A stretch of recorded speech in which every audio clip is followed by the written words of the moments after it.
This is Gabby Gray. Today is May 2nd, 2014, and I'm interviewing Betty Rau, a longtime parishioner at Immaculate Heart of Mary Parish in Grand Rapids, Michigan.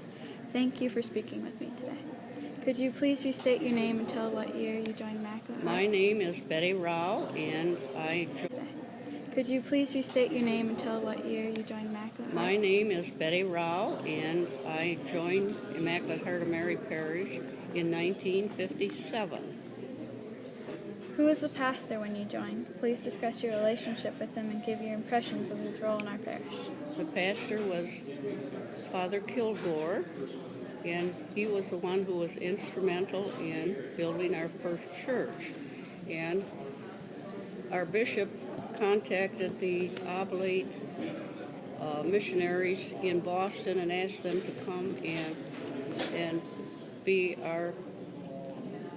man our church with priests. And as I explained, the oblates are the Order of Mary Immaculate, and that is where we got our name. Now, Father Leary came in second, and I don't have any great impressions. As I said, I was working and could not get too much involved. And then Father Kilgore came back, and he worked with the architects to plan our new church, which was built finished in 1966. And then, well, now you're going to go on. This is the first pastor, right? What other priests do you have memories of? Could you please give their names and what you remember most about them? Well, after Father Kilgore, Father Lawless came in. Now, Father Lawless was a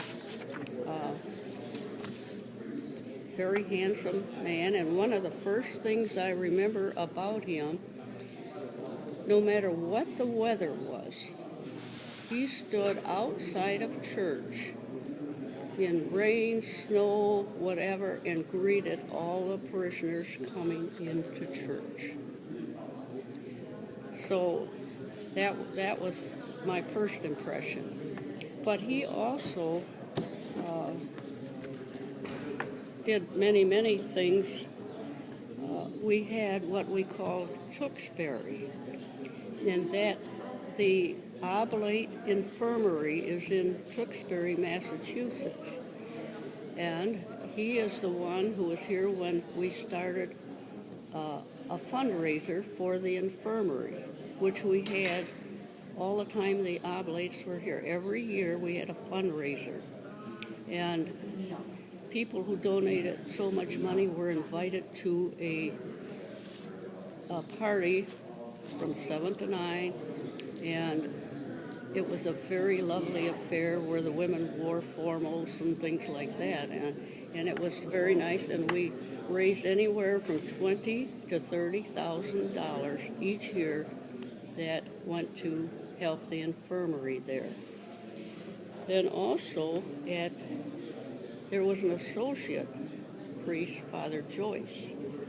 He was a short, red-headed priest, very flamboyant. When he went down the aisle, you knew who it was. You didn't have to even look. You knew because he just was touching people and going down and coming back and so on. And Father Lawless put him in charge of the Tewksbury, so he is the one that did all of the work for Tewksbury. Then we had Father Hollywood. Now but I should back up on Tewksbury. I was chairperson for that event one time. Then we had Father Hollywood, and he is the one who's I've served on the parish council. Now, the parish council at that time was men and women, and they were divided into committees. I was on the liturgy committee, and we all helped to advise and help him with all of the parish activities and financially, whatever, we were the committee that helped him. And he also also was the Renew program, and I'm not going to tell you, he started that. I'm not going to tell you about it until we get to the activities, because that's a very important thing that happened in our parish. And Father Vasek, at that time also was ordained a oblate priest, and he was from our parish. And he comes back every year, and he was stationed here one year and came back almost every year. He was here just at Easter. And he told me that Father Hollywood always referred to me as Sarge, which means I probably was a take action person. And at that time with Father Hollywood, we had school problems. The parish was divided regarding the principal, and it was back and forth, and that was kind of a sad time at that time. Then we had Father Flater, and I love Father Flater. He was a wonderful pastor, and I should mention that all of the oblates are very spiritual and also give very good homilies. They are trained as missionaries, because the oblates are actually missionaries. They do retreats, missions, and also serve parishes. So now Father Flater was responsible for me to be on a committee with the bishop. He recommended that the bishop work with me on the DDF. Now the DDF is the same as now the CSA. It was the Diocesan Development Fund. And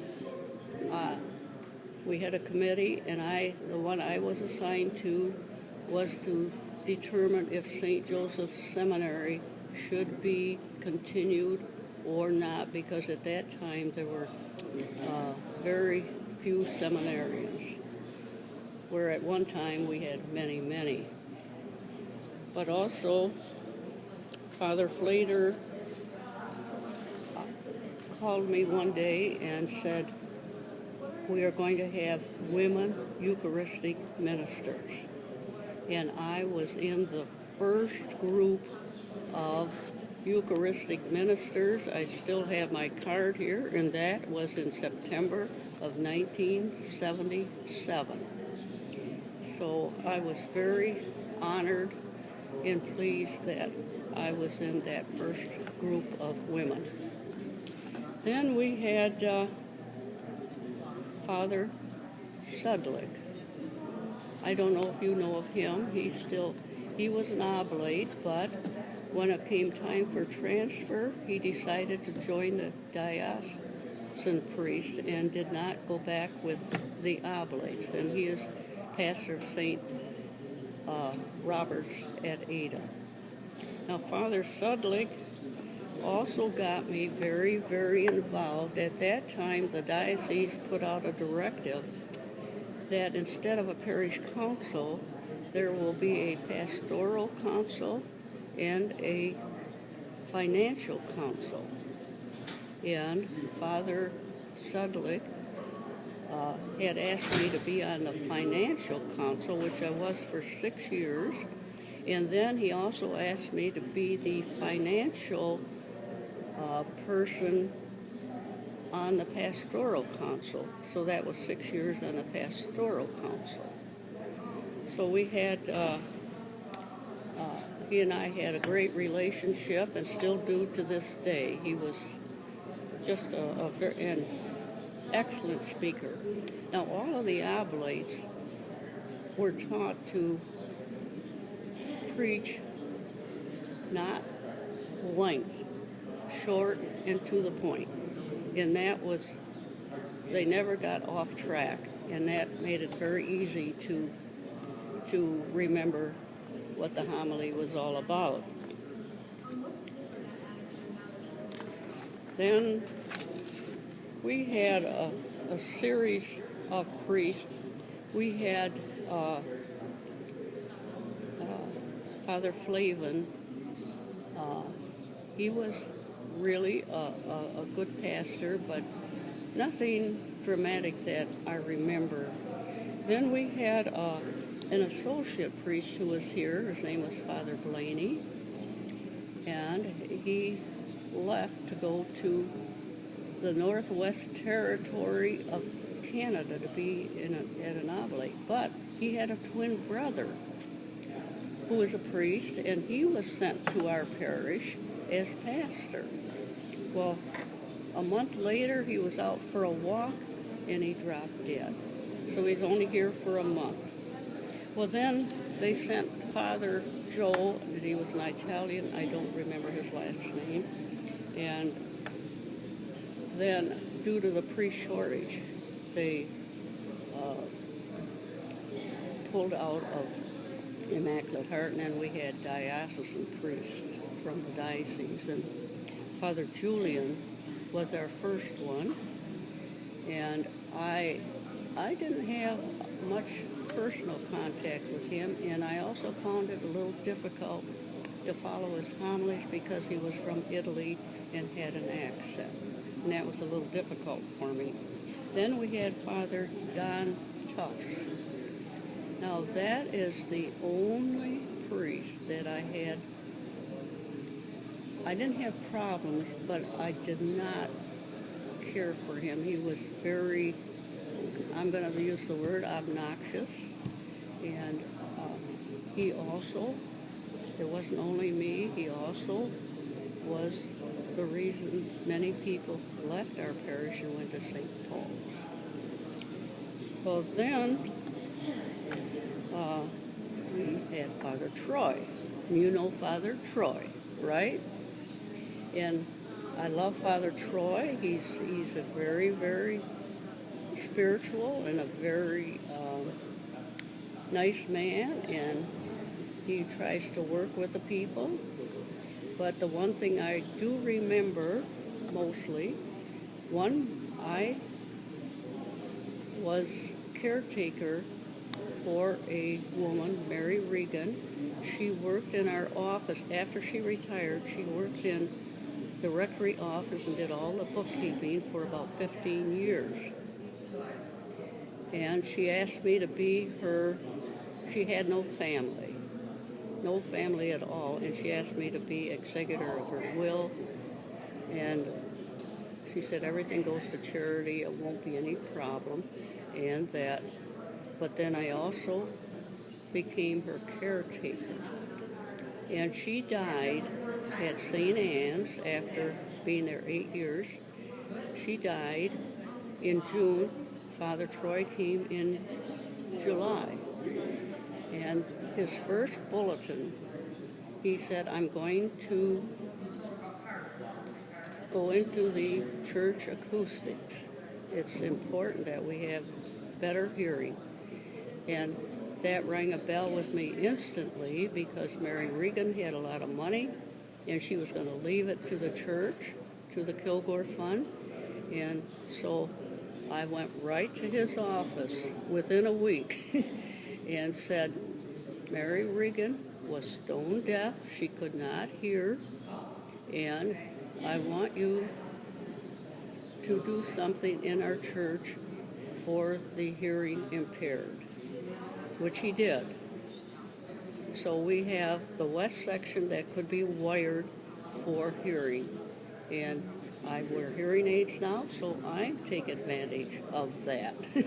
So that was a good thing to happen at that time. And then, now, what is your next question? What activities and groups did you get involved with at IHM? Okay, now I'm going to mention, I did tell you I was on the parish council originally, and also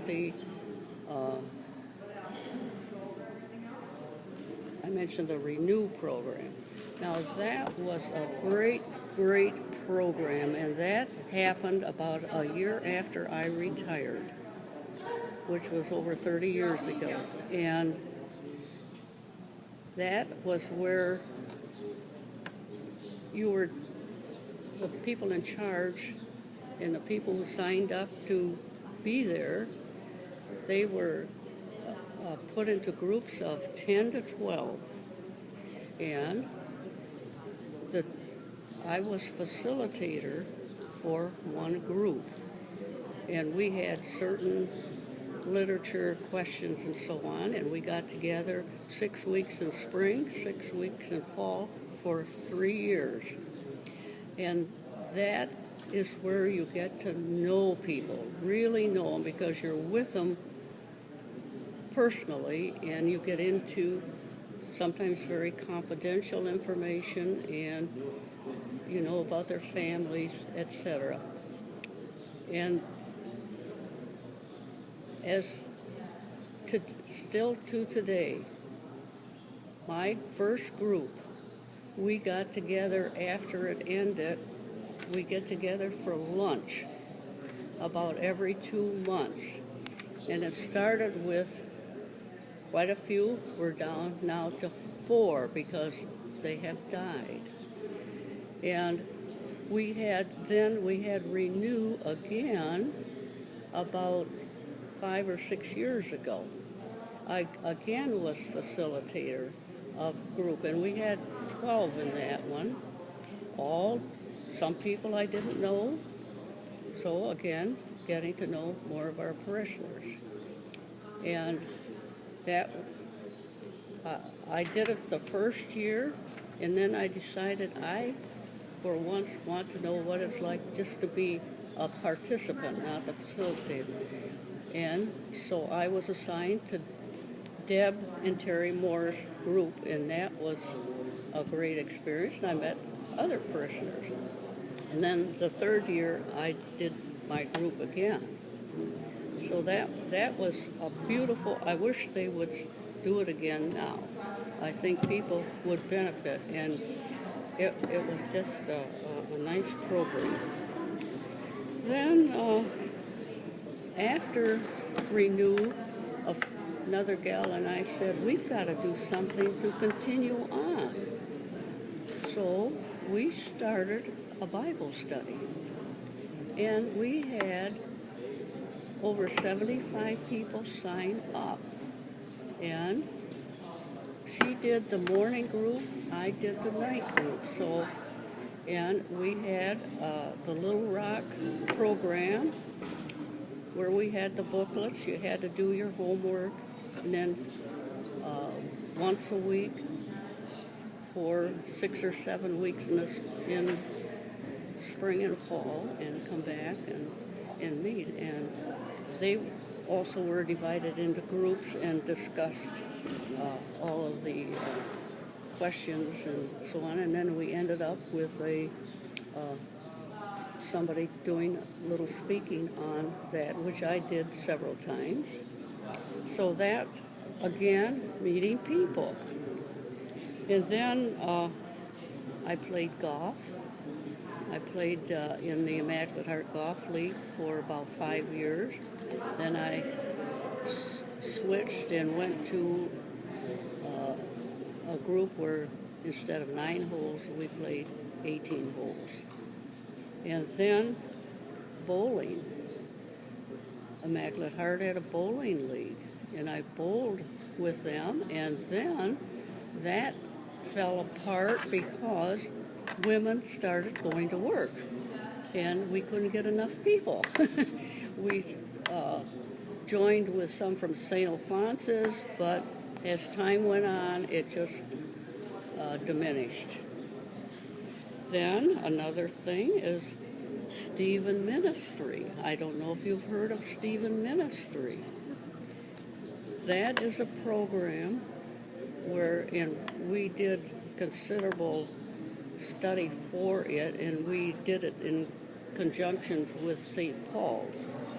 But we had to have people teach us, and we had to read a lot.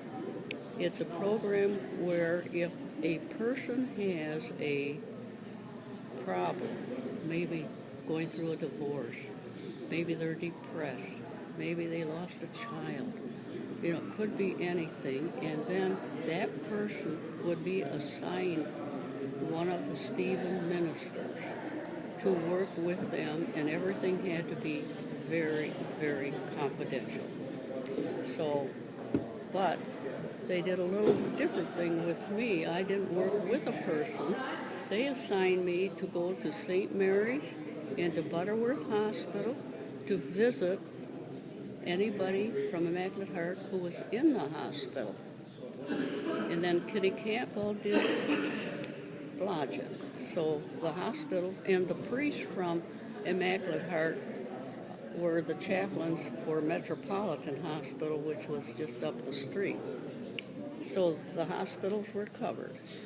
And then the privacy law came in, and we could no longer do it because the hospitals could not give us the names of the Catholics.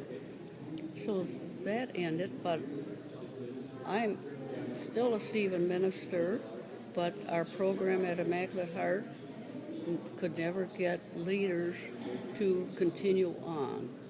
So that kind of fell apart.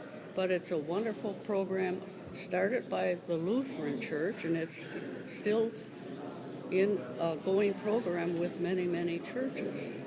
And I'm sure there are people in Immaculate Heart today who could use that, but you have to have leadership to continue. So that was one of our things. Then I counted money, and that was a nice experience too. We would meet every 6 weeks. They had teams, and we met every 6 weeks. That was my turn. And we would count the money and then take it to the bank. And now another thing is Maple Creek. Are you familiar with Maple Creek facility? A nursing home? It's on 32nd Street. And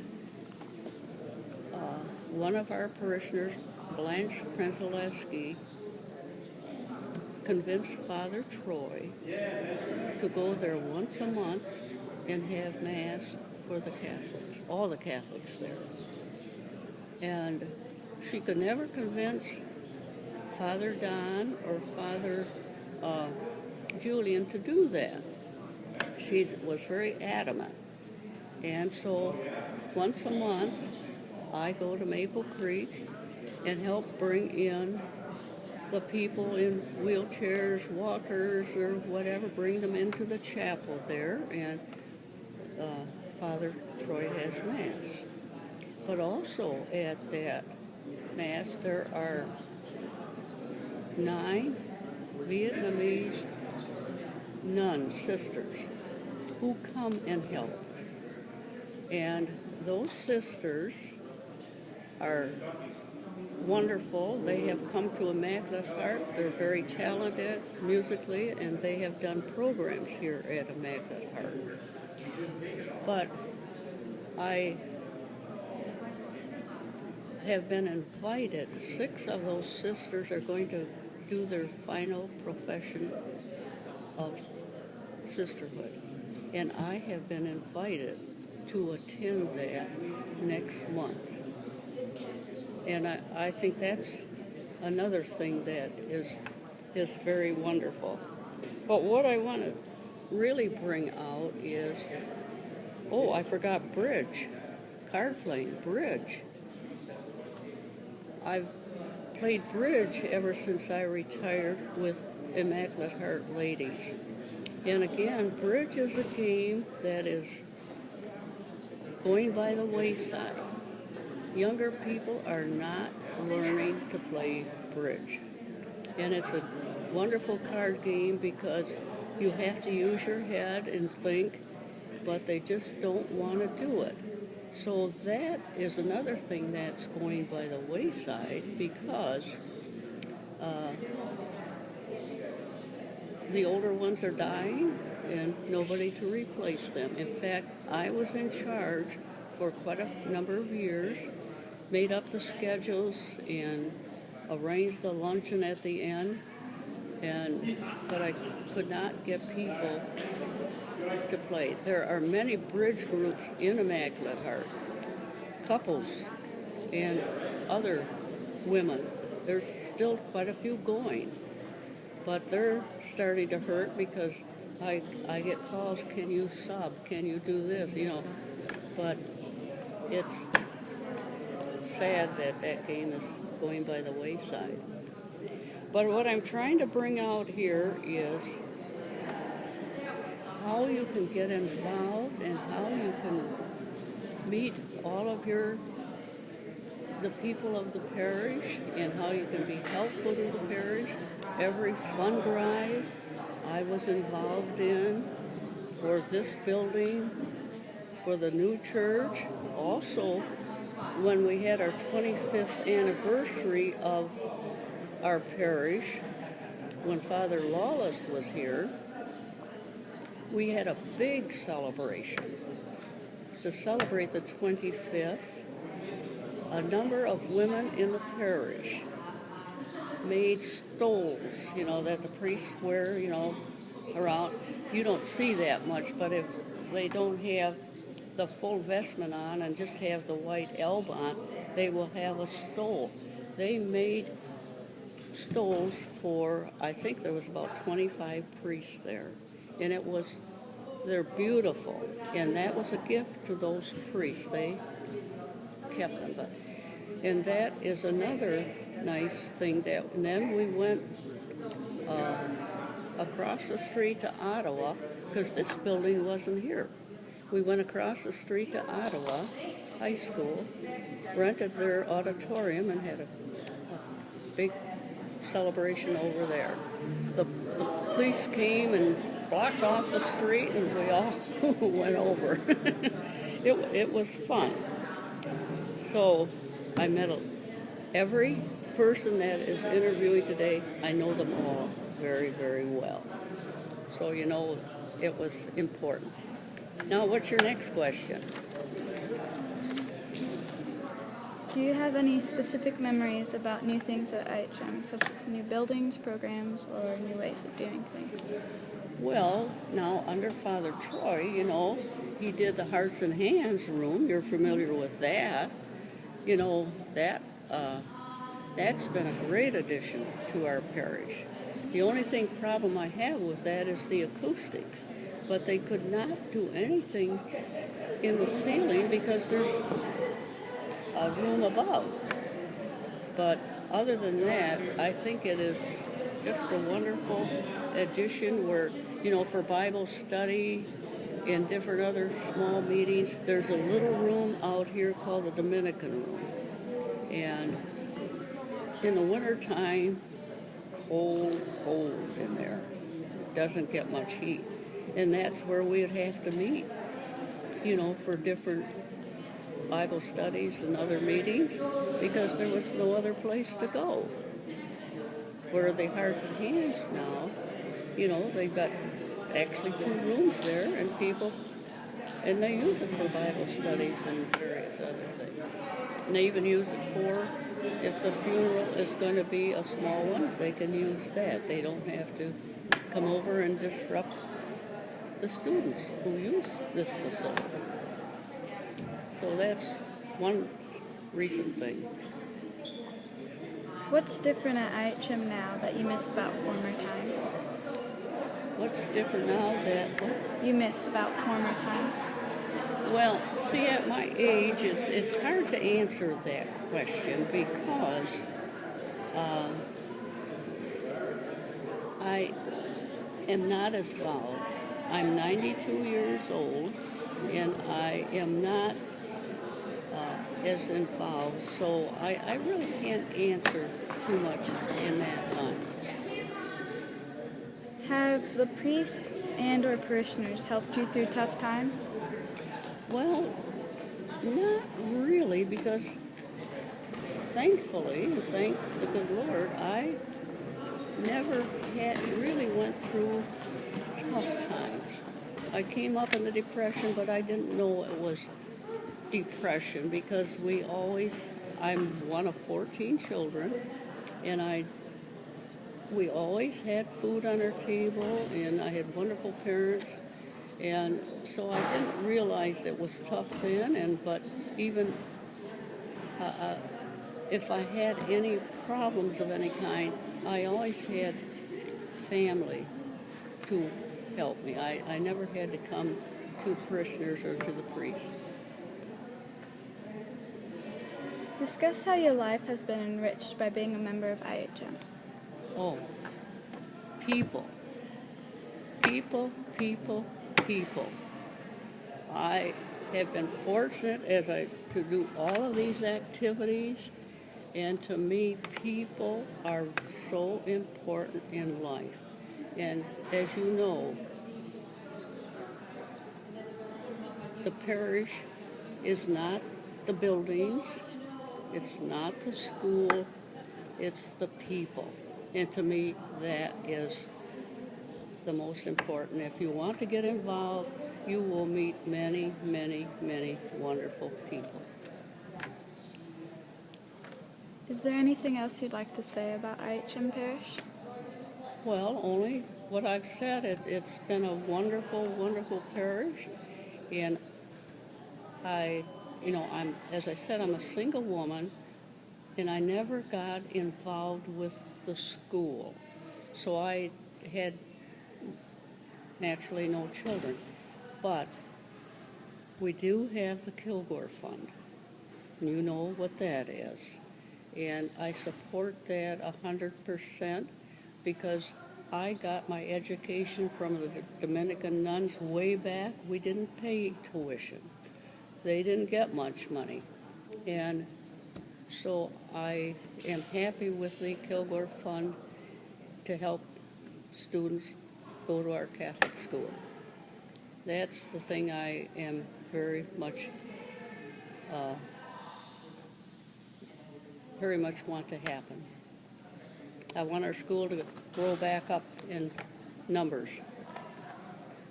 Thank you for speaking with me today. Well, it's been a pleasure, and if you want to ask me any other questions, you're welcome to do so.